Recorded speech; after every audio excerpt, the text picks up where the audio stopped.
বন্ধুরা, বায়োলজি ক্লাসরুমে সবাইকে স্বাগত। তোমাদের নিশ্চয়ই মনে আছে যে আগের ভিডিওতে আমরা আলোচনা করেছি ট্যাক্সোনমির উপাদান নিয়ে। সেখানে আমরা বলেছি যে ট্যাক্সোনমির উপাদান হচ্ছে চারটি। এক নম্বর হচ্ছে বৈশিষ্ট্যায়ন, দ্বিতীয় নম্বর হচ্ছে শনাক্তকরণ, তৃতীয় নম্বর রয়েছে নামকরণ, চার ছিল শ্রেণীবিন্যাস। এই যে চারটি উপকরণ, সেটা নিয়ে আমরা ওই ভিডিওটাতে একটা প্রাথমিক ধারণা দেওয়ার চেষ্টা করেছি। যারা এখনো পর্যন্ত ওই ভিডিওটি দেখোনি, অবশ্যই করে ওই ট্যাক্সোনমি উপাদান ভিডিওটি দেখবে। আমরা আজকের এই ভিডিওতে আলোচনা করব ট্যাক্সোনমির যে দ্বিতীয় উপাদান শনাক্তকরণ আমরা বলেছি, সেই শনাক্তকরণ নিয়ে আমরা ডিটেলসে আলোচনাতে আসব। শনাক্তকরণ না ইংরেজিটা কি না আইডেন্টিফিকেশন। আইডেন্টিফিকেশন মানে হচ্ছে শনাক্তকরণ। তোমরা এই শনাক্তকরণ ব্যাপারটা জানো। আমি যদি এই শনাক্তকরণ ব্যাপারটা কি একটা গল্পের মাধ্যমে বোঝানোর চেষ্টা করি, আশা করি সহজেই বুঝতে পারবে। দেখো, তোমরা হয়তো একটা সিনেমা দেখেছো, সেই সিনেমার গল্পটা দিয়ে আমরা ভাবছি বুঝতে পারবে শনাক্তকরণ ব্যাপারটা কত সহজ ব্যাপার। কি রকম না, সিনেমাটির নাম হচ্ছে ভানু গোয়েন্দা জহর অ্যাসিস্ট্যান্ট। সেই সিনেমাতে দেখানো হচ্ছে কি না, একজন ভদ্রলোক যিনি থাকেন দিল্লিতে, ঠিক আছে। সেই ভদ্রলোকের মেয়ে দিল্লি থেকে নিখোঁজ হয়ে গেছে। সেই মেয়েটিকে পাওয়া যাচ্ছে কোথায় না, মেয়েটিকে পাওয়া যাচ্ছে কলকাতায়।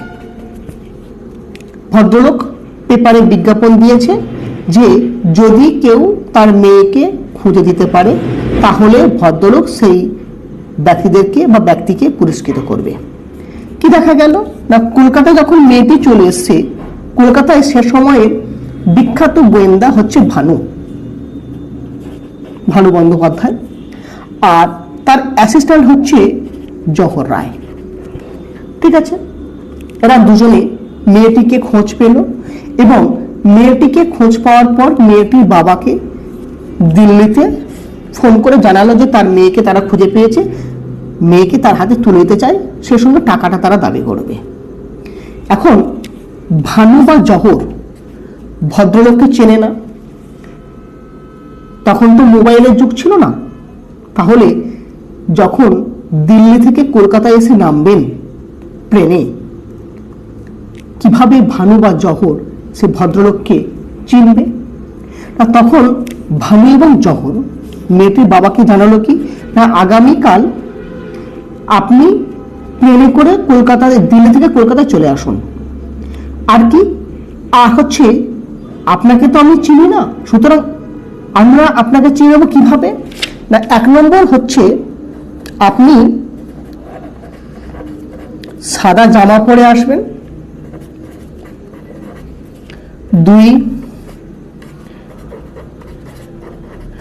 কালো প্যান্ট পরে আসবেন। তাহলে দেখো, সাদা জামা কালো প্যান্ট, অন্য কেউ পরে আসতে পারে। তৃতীয় নম্বর দিল কি, জামার পকেটে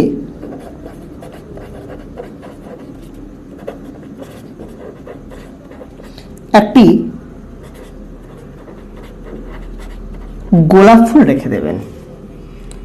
তাহলে আমরা বুঝে নেব যে আপনি হচ্ছেন সেই ভদ্রলোক যার মেয়েকে আমরা খুঁজে পেয়েছি। এখন যখন প্লেন এসে নামলো, তাহলে প্লেন নামলে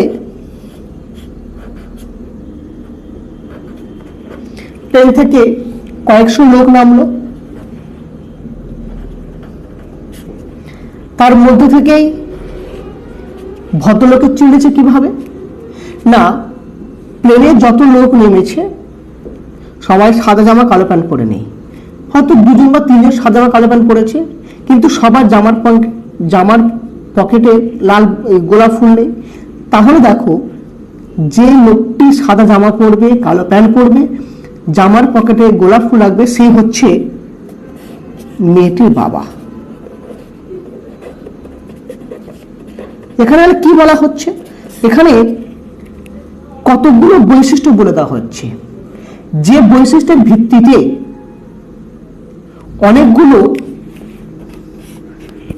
অনেকগুলো বিমান যাত্রীর মধ্য থেকে একজন বিমান যাত্রীকে আমরা পৃথক করে নিচ্ছি। এই যে কতগুলো নির্দিষ্ট বৈশিষ্ট্যের ভিত্তিতে যখন একটি নির্দিষ্ট জীবকে পৃথক করে নেওয়া হচ্ছে, নির্দিষ্ট জীবকে চিনে নেওয়া হচ্ছে, এটাকে বলা হচ্ছে শনাক্তকরণ বা আইডেন্টিফিকেশন। আমি চিনে নিলাম, আইডেন্টিফাই করলাম, এটা হচ্ছে আইডেন্টিফিকেশন বা শনাক্তকরণ। ঠিক আছে, এটা তো আমরা সিনেমার গল্পে থাকলাম। এখন যদি আমি আমাদের বায়োলজির গল্পে আসি, যে আইডেন্টিফিকেশনটা কিরকম। ধরো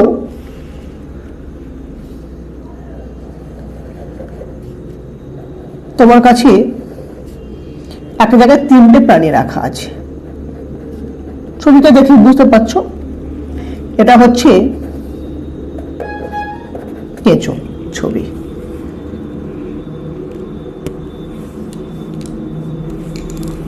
দ্বিতীয় ধরো একটা ছবি রয়েছে, দ্বিতীয় একটা প্রাণী রয়েছে, যেটি হচ্ছে কি না অ্যামিবা।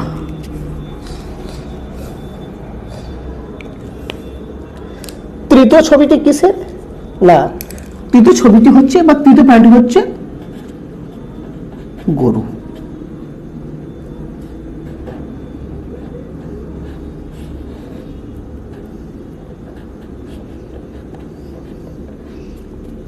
ঠিক আছে, এবার ধরো সাপোজ এই 3টে প্রাণী রয়েছে, আমি তোমাকে বললাম যে এই যে এখানে অনেকগুলো প্রাণী দেওয়া রয়েছে, আমি যে প্রাণীটির কথা বলছি বড়টা কোন প্রাণী, কি না সারা দেহ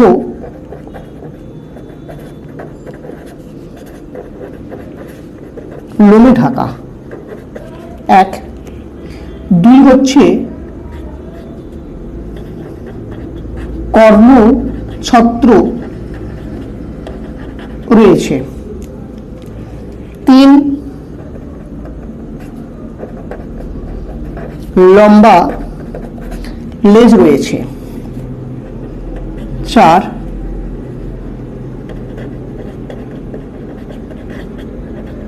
স্তন গ্রন্থি রয়েছে, 5 মাথায়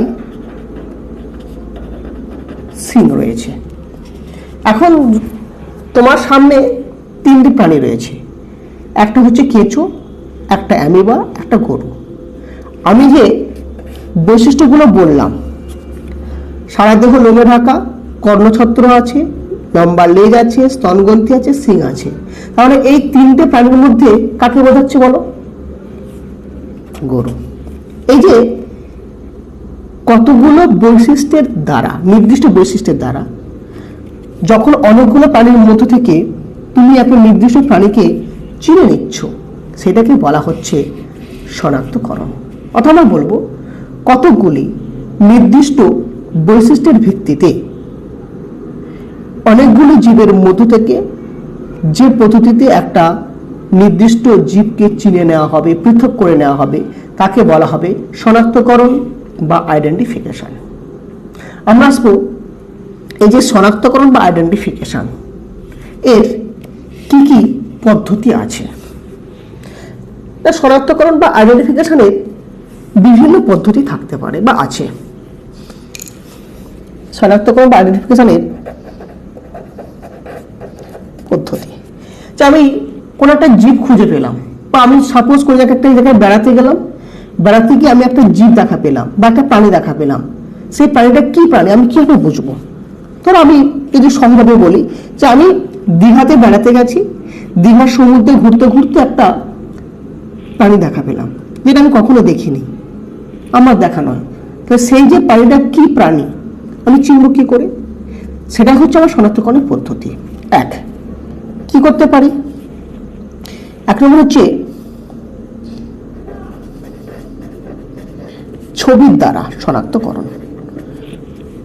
কি করা হলো না, তুমি যখন দীঘার সমুদ্রে বা দীঘার কাছে কোথাও একটা জায়গায় প্রাণী দেখা পেলে, সেই প্রাণীটাকে তুমি নিয়ে গেলে কোথায় না কাছে কাছে যেখানে জেডএসআই রয়েছে, জুলজিক্যাল সার্ভে অফ ইন্ডিয়া আছে, তুমি নিয়ে গেলে সেখানে বিজ্ঞান যারা রয়েছে যে আমি এই প্রাণীটা সম্পর্কে জানতে চাই প্রাণীটা কি। তখনই কি হবে না সেখানে বিভিন্ন প্রাণীর দীঘায় যে সমস্ত প্রাণীগুলো পাওয়া যায় সে সমস্ত প্রাণীদের ছবি এবং তার নিচে নাম দেওয়া রয়েছে। তোমাকে ছবিগুলো দিয়ে দিল যে দেখো এই যে ছবিগুলো রয়েছে এর মধ্যে কার সঙ্গে তোমার ছবিটা মিলছে, তুমি যে ছবিটার সঙ্গে তোমার প্রাণীটা মিলে গেল তুমি সেটা করে নিতে পারো যে এটা আমার এই প্রাণীটি হচ্ছে এই ছবির সঙ্গে মিলছে তো এই প্রাণী। আমি বলতে পারি যে এক হচ্ছে ছবির দ্বারা আমরা শনাক্তকরণ করতে পারি। দুই কার দ্বারা? দুই হচ্ছে গবেষণা পত্র দ্বারা। গবেষণাপত্র দ্বারা তাহলে তুমি দীঘায় বেড়াতে গিয়ে একটা প্রাণী দেখা পেয়েছো, সেই প্রাণীটিকে নিয়ে তুমি জেডএসআইতে গেলে দেখা গেল কি না ওদের কাছে যে ছবিগুলো আছে সেই ছবিগুলোর মধ্যে কোনটাই ওই প্রাণী নয়। তখন কি করবে না সেটা হয়তো নতুন আবিষ্কৃত প্রাণী।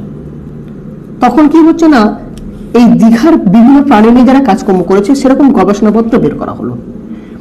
সেই যে গবেষণাপত্র সেই গবেষণাপত্রের ছবির সঙ্গে তুমি মেলালে দেখলে যে হ্যাঁ গবেষণাপত্রের ছবির সঙ্গে বর্ণনার সঙ্গে তোমার প্রাণীটি মিলছে কিনা, মিলে গেলে তুমি প্রাণীটিকে শনাক্তকরণ করে নিলে, গবেষণাপত্র দেওয়া হতে পারে। তিন যেটা আমরা করে থাকি সেটা হচ্ছে KEY কি দ্বারা শনাক্তকরণ। কি মানে চাবি, মানে ধরো আমি অন্যভাবে যদি বলি যে আমার ঘরের মধ্যে কি আছে, তা একটা ঘর, এই ঘরটার মধ্যে কি কি বস্তু আছে সেটা জানতে গেলে কি করতে হবে না ঘরের আমার যে তালা সেটাকে খুলতে হবে, তাহলে আমি জানতে পারবো যে ঘরের মধ্যে কি আছে, কি কি আননোন বস্তু আমি জানতে পারবো। সেই তালাকে খোলার জন্য কিসের প্রয়োজন? চাবি, কি। অর্থাৎ দেখো এখানে আমি বলছি যে ঘরের মধ্যে থাকা অজানা বস্তুকে জানতে গেলে যেমন চাবি খুলতে হয়, তালা খুলতে হয় চাবির সাহায্যে, সেই কি হচ্ছে প্রধান। ঠিক সেম আমাদের কি দ্বারা আমরা কি করতে পারি না কোনো বস্তুকে কোনো প্রাণীকে বা কোনো জীবকে আমরা শনাক্তকরণ করতে পারি। এই যে কি হচ্ছে দু রকমের, একটাকে বলা হচ্ছে পাঞ্চ কোড কি, একটাকে বলা হচ্ছে ডাইকোটোমাস কি। পাঞ্চ কোড কি আর হচ্ছে ডাইকোটোমাস কি। এই যে ডাইকোটোমাস কি সেটা কিরকম না প্রতিটা ধাপে দুটো করে বিপরীতধর্মী বৈশিষ্ট্য থাকবে যার সাহায্যে আমরা কোনো একটা জীবকে চিনে নিতে পারি। আমি তোমাদেরকে একটা উদাহরণের সাহায্যে মানে একটা বলতে পারো যে হাইপোথেটিক্যাল একটা কাল্পনিক একটা আমি ডাইকোটোমাসটি এখানে লিখে রেখেছি যার দ্বারা আমি তোমাদেরকে বোঝানোর চেষ্টা করছি। এটা হচ্ছে আমাদের একটা কি বললাম, এটা হচ্ছে আমাদের একটা ডাইকোটোমাস কি, এটা হচ্ছে আমাদের ডাইকোটোমাস কি। দেখো প্রতিটা ধাপে দুটো করে কিন্তু বিপরীতধর্মী বৈশিষ্ট্য আছে। আমি একটা মাছের ডাইকোটোমাস কি দিয়েছি। সাপোজ ধরো তুমি একটা মাছ পেয়েছো, সেটা কি মাছ না সেটা সাপোজ হচ্ছে আমি মনে করছি তুমি একটা কাতলা মাছ পেয়েছো। সাপোজ তুমি একটা কাতলা মাছ পেয়েছো, তুমি চেনো না, তুমি এই ডাইকোটোমাস কি এর সাহায্যে কিভাবে আইডেন্টিফিকেশনটা করবে সেটা আমি একটু বোঝানোর চেষ্টা করছি। তুমি মাছটা দেখলে, তাহলে প্রথমে কি 1 নম্বর বৈশিষ্ট্য কি আছে? মাছের দেহ আঁশে ঢাকা, মাছের দেহ আঁশবিহীন। তোমার কাতলা মাছটা কি ছিল? গায়ে আঁশ আছে না নেই? আঁশ আছে। তাহলে যদি আঁশ থাকে তাহলে ক নম্বরে যাবো? 2 নম্বর। তুমি দিয়ে চলে আসো। এবারে দেখো, এই যে কাতলা মাছের যে আঁশ, দেখো এখানে 2 নম্বর 2 রকম আছে। একটা আঁশ সাইক্লয়েড প্রকৃতির, আঁশ টিলয়েড প্রকৃতির। তোমার কাতলা মাছের আঁশটা কেমন? না, কাতলা মাছের আঁশ হচ্ছে সাইক্লয়েড। তাহলে 3, আমরা 4-এ যাচ্ছি না, 3। তুমি চিলে চলে আসো। 3-এর 2টো বৈশিষ্ট্য আছে। তোমার যে কাতলা মাছ,